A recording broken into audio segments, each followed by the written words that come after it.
महाभारत की अमर गाथा में, जहां धर्म और अधर्म की टक्कर से कुरुक्षेत्र की भूमि रक्त रंजित हो रही थी, वहां अभिमन्यु की वीरता एक प्रज्वलित सूर्य की भांति उदित हुई। 12वें दिन जब दोनों पक्ष समान रूप से युद्धरत थे, तभी रणभूमि में एक विचित्र घटना घटी।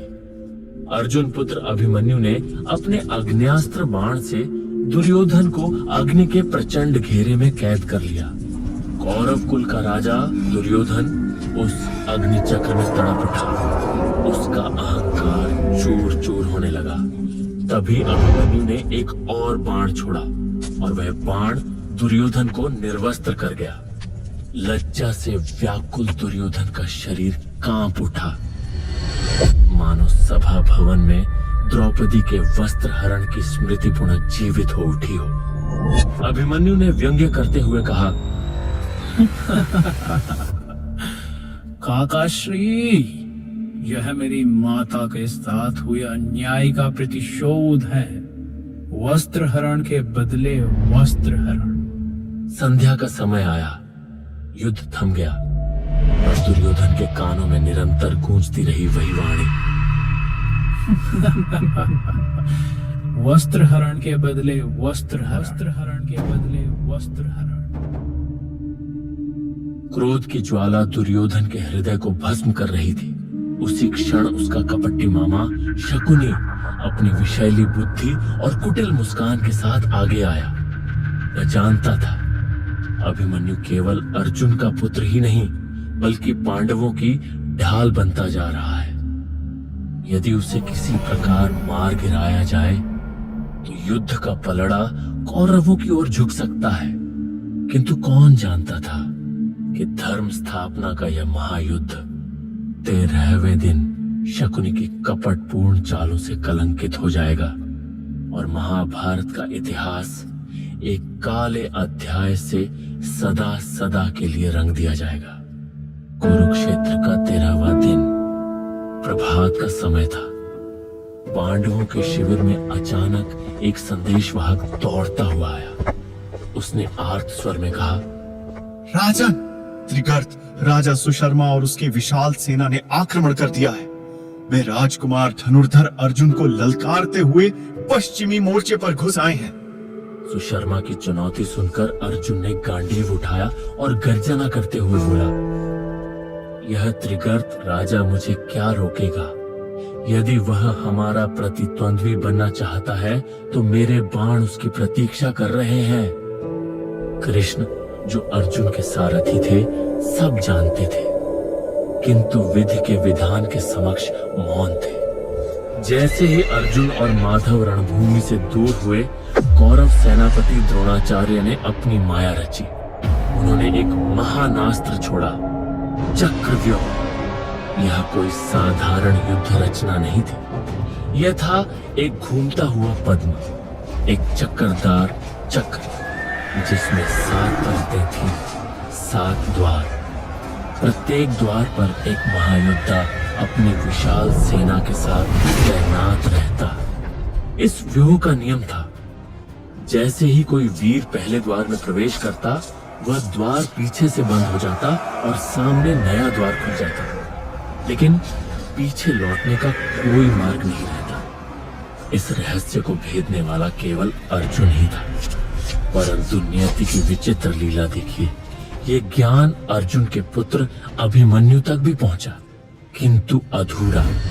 जब अर्जुन की पत्नी सुभद्रा गर्भवती थी, एक रात्रि अर्जुन ने उन्हें चक्रव्यूह तोड़ने का रहस्य सुनाना आरंभ किया।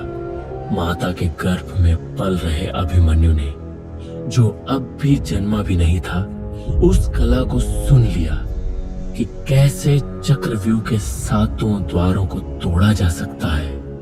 परंतु जब अर्जुन ने चक्रव्यूह से बाहर निकलने का रहस्य बताना प्रारंभ किया, तभी सुभद्रा निद्रा में लीन हो गई और वह रहस्य अनकहा रह गया। इसीलिए अभिमन्यु को चक्रव्यूह में प्रवेश करने का ज्ञान तो प्राप्त हुआ, परंतु बाहर निकलने का नहीं। पांडव अब समझ गए कि यह सब अर्जुन को रणभूमि से दूर रखने का षड्यंत्र था। युधिष्ठिर ने व्याकुल स्वर में पूछा, अब कौन इस चक्रव्यूह का सामना करेगा? कौन भेदेगा इसे? तभी क्षितिज पर एक युवा प्रकट हुआ जिसके हृदय में अर्जुन का रक्त प्रवाहित था। वह था सुभद्रा का लाल, अर्जुन का पुत्र अभिमन्यु। अभिमन्यु ने दृढ़ स्वर में कहा, पिताश्री यहाँ नहीं है पर मैं हूँ। मुझे चक्रव्यूह तोड़ने का ज्ञान है। हाँ, बाहर निकलने का रहस्य मुझे नहीं मालूम, पर आप सब मेरा साथ दीजिए। युधिष्ठिर ने उसे रोकने का प्रयास किया। पुत्र, यह व्यूह अत्यंत भयानक है। तुम अकेले इसका सामना कैसे करोगे? परंतु अभिमन्यु अपनी जिद पर अडिग रहा। उसने कहा, तातश्री, आप मुझ पर विश्वास कीजिए। मैं निश्चय ही इसे भेदने में समर्थ हूँ। अभिमन्यु रथ पर सवार हुआ और चक्रव्यूह की ओर प्रस्थान किया। पर नियति ने कुछ और ही लिख रखा था। कौरव पक्ष से जयद्रथ आगे बढ़ा, जिसे शिव का वरदान प्राप्त था कि वो एक दिन के लिए अर्जुन के अतिरिक्त शेष सभी पांडवों को युद्ध में रोक सके। और अभिमन्यु अकेला ही उस भयानक जाल में प्रविष्ट हो गया। चक्रव्यूह के भीतर अभिमन्यु एक तूफान की भांति प्रकट हुआ। उसकी तलवार वज्र की तरह चमक रही थी। उसके बाण आकाश को चीर रहे थे। उसने पहला द्वार तोड़ा, फिर दूसरा, फिर तीसरा। प्रत्येक औरत को वह अपनी वीरता से चीरता चला गया। परंतु सातवें द्वार पर शकुनी की चाल सफल हो गई। 7 महारथी द्रोणाचार्य, कृपाचार्य, कर्ण, दुर्योधन, दुशासन, शकुनी और अश्वत्थामा सब मिलकर उस एकल वीर पर टूट पड़े। यह युद्ध नीति के विरुद्ध था, क्योंकि धर्म का नियम कहता है एक समय में एक योद्धा एक ही प्रतिद्वंदी से युद्ध करेगा। लेकिन वहां 7 महारथी एक साथ अभिमन्यु को घेर चुके थे। अभिमन्यु का रथ चूर चूर हो गया, उसका धनुष भंग हो गया, पर उसका साहस अडिग रहा। किंतु नियति क्रूर थी। दुशासन ने पीछे से छल पूर्वक गदा प्रहार किया और अभिमन्यु धराशायी हो गया। कुरुक्षेत्र की भूमि उसके रक्त से लाल हो उठी। उस अंतिम क्षण में भी उस वीर को मृत्यु का भय न था। वह अपनी अंतिम श्वास तक लड़ा। पांडव जो जयद्रथ के कारण चक्रव्यूह में प्रवेश न कर सके, लाचार होकर यह सब देखते रह गए।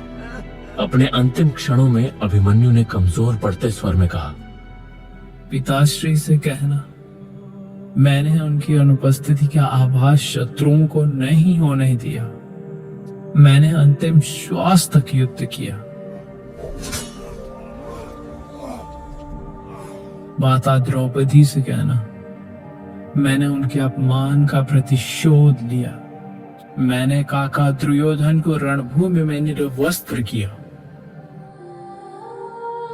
और मेरी प्रिय उत्तरा से कहना हमारे पुत्र को सुनाने के लिए अब उसके पास एक महान गाथा है। इतना कहकर कर्ण ने अंतिम वार किया। कुरुक्षेत्र स्तब्ध था। एक वीर चला गया, किंतु उसकी किरणें, उसका तेज, उसका बलिदान अनंत काल तक अमर रह गया। संध्या का समय था। चक्रव्यूह के माया जाल में अर्जुन पुत्र अभिमन्यु वीर गति को प्राप्त हो चुका था। पांडव शिविर में गहरा सन्नाटा पसरा था, मानो समय स्वयं ठहर गया हो। युधिष्ठिर, भीम, नकुल और सहदेव सभी के मुख पर शोक की गहरी छाया थी। अभिमन्यु की पत्नी जब यह वियोगपूर्ण समाचार सुनती है तो उसका विलाप समस्त शिविर में गूंज उठता है। किंतु अभिमन्यु की वीरता अमर हो चुकी थी। उसी क्षण त्रिगर्त राजा सुशर्मा को परास्त कर अर्जुन अपने रथ पर लौटे। उनके साथ थे श्री कृष्ण, जिनके गंभीर मुखमंडल पर भी चिंता की गहरी रेखाएं स्पष्ट थीं। ज्यों ही अर्जुन ने शिविर में प्रवेश किया, उन्होंने पुत्र की अनुपस्थिति को भांप लिया। उनकी दृष्टि युधिष्ठिर की ओर उठी और मात्र एक क्षण में ही सत्य प्रकट हो गया। भ्राता अर्जुन, अभिमन्यु चक्रव्यूह में अकेले गया था और हम उसे रोक न सके, क्योंकि कौरवों का जयद्रथ नाम का कवच आज हमें व्यूह में घुसने से रोक लिया। यह सुनकर अर्जुन का हृदय विदीर्ण हो उठा। गांडीवधारी, जो रणभूमि में कभी पराजित न हुआ था, अपने पुत्र के वियोग में धराशायी हो गया। उनकी वाणी गर्जना के समान गूंजी। माधव, यह अधर्म था। मेरे 16 वर्षीय पुत्र को 7 महारथियों ने मिलकर घेरा और छल पूर्वक मार डाला। जयद्रथ, जिसने मेरे भाइयों को व्यूह में प्रवेश करने से रोका, वही इस पाप का मूल है। मैं प्रतिज्ञा करता हूं, कल सूर्यास्त से पूर्व मैं जयद्रथ का वध करूं। यदि मैं ऐसा ना कर पाया तो मैं स्वयं अपने प्राण त्याग दूंगा। अर्जुन की यह प्रतिज्ञा कुरुक्षेत्र के आकाश में गूंज उठी। पांडव शिविर में शोक की राख से एक नया संकल्प जन्म ले चुका था। कौरव शिविर में जब जयद्रथ ने यह प्रतिज्ञा सुनी तो उसका मुख पीला पड़ गया। भय उसके हृदय में समा गया। किंतु कपटी शकुनी ने फिर एक नई चाल रची। उसकी योजना थी, यदि कल के दिन सूर्यास्त तक किसी प्रकार जयद्रथ जीवित रहा तो बिना युद्ध किए ही अर्जुन स्वयं का अंत कर देगा। दोस्तों, अभी के लिए हम इस अध्याय को यहीं समाप्त करते हैं। अगर आप कुरुक्षेत्र के 14वें दिन की महागाथा सुनना चाहते हैं तो कृपया कमेंट में बताएं।